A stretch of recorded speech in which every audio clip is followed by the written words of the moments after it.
On February 14th, 1969, at the Sands Hotel Copa Room in Las Vegas, Frank Sinatra froze mid-performance during Strangers in the Night.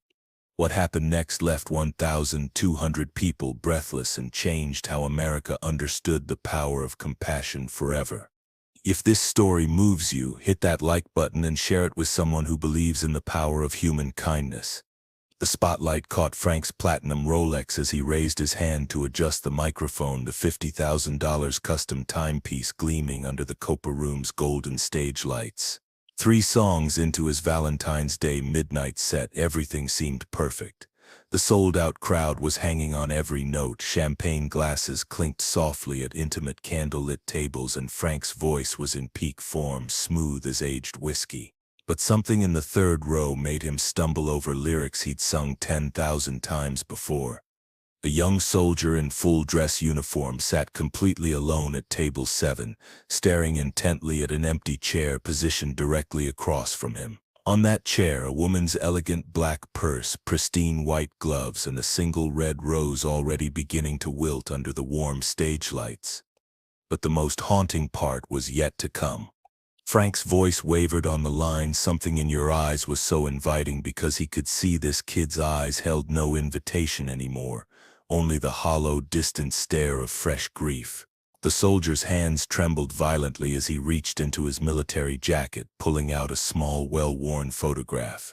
Even from 30 feet away, Frank could see it was a wedding picture, the edges already worn from constant handling.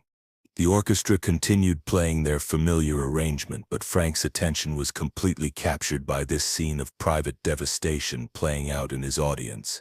The soldier carefully propped the photograph against the woman's purse, facing himself across the table, creating a heartbreaking tableau of loss that cut through Frank's professional composure like a knife through silk.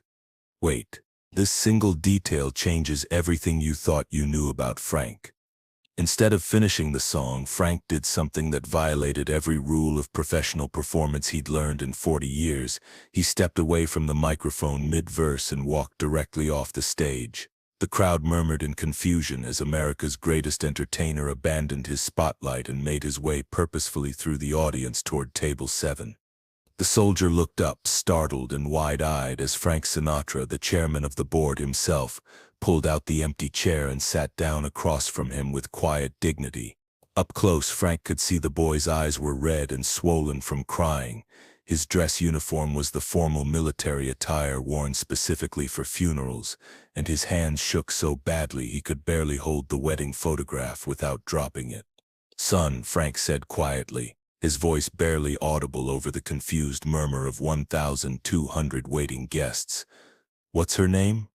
"Sarah," the soldier whispered, his voice breaking like fragile glass. "We got married exactly 3 weeks ago. She was killed yesterday morning in a car accident. I just came from the funeral service." The audience thought they'd seen it all, but then Frank did something that stunned everyone. Without hesitation, Frank reached up and unfastened his platinum Rolex, the custom timepiece inscribed "To Dad with love from his daughter Nancy." He placed it gently on the white tablecloth next to Sarah's photograph, the expensive watch catching the candlelight. "She would have loved this song," Frank said softly, his voice carrying the wisdom of a man who understood loss. "And I think she would have wanted you to have something to remember, that love doesn't end just because time stops." The soldier stared at the expensive watch, then up at Frank with eyes that held more pain than anyone that young should ever have to carry. "Mr. Sinatra, I can't take this. It's too much, too valuable." Frank's response would echo through the Copa Room for decades to come. "Son, do you know what my father told me when my mother died? He said grief is the price we pay for having been lucky enough to love someone that much. That watch isn't payment for your loss. Nothing could ever be. It's a reminder that some people get to experience a love worth grieving for." Stop. What you're about to hear changes everything you thought you knew about that Valentine's Day night. The soldier picked up the Rolex with trembling hands, reading the inscription carefully. "Nancy," Frank explained gently. "My daughter. She gave me that watch because she said time was the most precious thing we could give each other. Your Sarah knew that." That's why she married you 3 weeks ago instead of waiting for some perfect moment. For the first time since Frank approached the table, the soldier smiled, broken, full of tears, but genuinely real. She said the exact same thing. She said we already had the perfect moment, we just needed to make it official. Frank stood up slowly, but instead of returning to the stage, he signaled his orchestra leader with a subtle gesture. Boys, I want you to play Love and Marriage, the slow version, and I want you to play it for Sarah. As the soft opening notes filled the now silent Copa Room, Frank began to sing, not from the stage but standing beside table 7, his voice directed at a photograph of a young bride who would never grow old. But the real shock was still coming. Every person in that room, movie stars, high rollers, celebrities who had paid premium prices for Valentine's entertainment, fell completely silent as Frank Sinatra performed the most intimate concert of his career for an audience of one grieving soldier in the memory of his beloved wife. When the song ended, Frank placed his hand gently on the soldier's shoulder. "What's your name, son?" "Michael Patterson, sir." "Michael, I want you to know something important. Every time I perform that song for the rest of my career, I'm going to think about Sarah. And I'm going to remember that somewhere out there is a man who loved a woman so much that losing her didn't make him bitter, it made him brave enough to keep living." The silence that followed lasted 37 seconds, an eternity in live performance. Then Frank returned to the stage. But what happened next transformed the entire evening into something unprecedented in Copa Room history.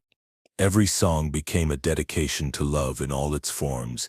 He sang for couples celebrating Valentine's Day, but also for the widows and widowers in the audience, for people who had loved and lost and found courage to love again.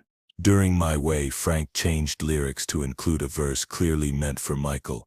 "And when it seemed all hope was gone, I faced the truth and carried on, because she taught me love's not measured by the time we're given, but by the depth of what we're living." Stop. The story you think you know is about to change completely. Michael Patterson remained at table 7 throughout the entire performance, the platinum Rolex catching stage lights every time he lifted his hand to wipe away tears. But these weren't just tears of grief anymore. They were tears of gratitude for a stranger who had transformed private pain into universal healing. The standing ovation that followed Frank's final song lasted 11 minutes. But the real story was what the audience couldn't see. Michael Patterson writing something on a Copa Room napkin, then walking to the stage and handing it directly to Frank. The napkin contained just 7 words: "Sarah would have loved you for this." Frank read the message, looked back at table 7 where Sarah's photograph still sat beside the empty chair, and did something he'd never done in 40 years of performing. He took a bow specifically for someone who wasn't there. But wait. The most incredible part of this story happened 6 months later. Michael Patterson wrote Frank a detailed letter explaining he'd sold the Rolex and used every penny to establish a scholarship fund in Sarah's name for military wives continuing their education. The fund had already helped 12 women return to school. "Mr. Sinatra," the letter read, "you gave me more than a watch that night. You gave me a way to turn my loss into something that would make Sarah proud. Every scholarship we award is inscribed with your words. Love doesn't end just because time stops." Frank was so moved he anonymously donated $100,000 to ensure the scholarship fund would help military families for decades. He also began incorporating Michael's story into performances, not for publicity but as a reminder about the power of compassion. Stop. What you're about to discover next will change how you see celebrity forever. That Valentine's Day performance became a defining moment in Frank's career, but not because of his singing. It showed the world that beneath the swagger and celebrity was a man capable of profound empathy and spontaneous generosity. Entertainment historians now recognize February 14, 1969 as the night Frank Sinatra transformed from entertainer to humanitarian. The chairman of the board became known as much for compassion as talent.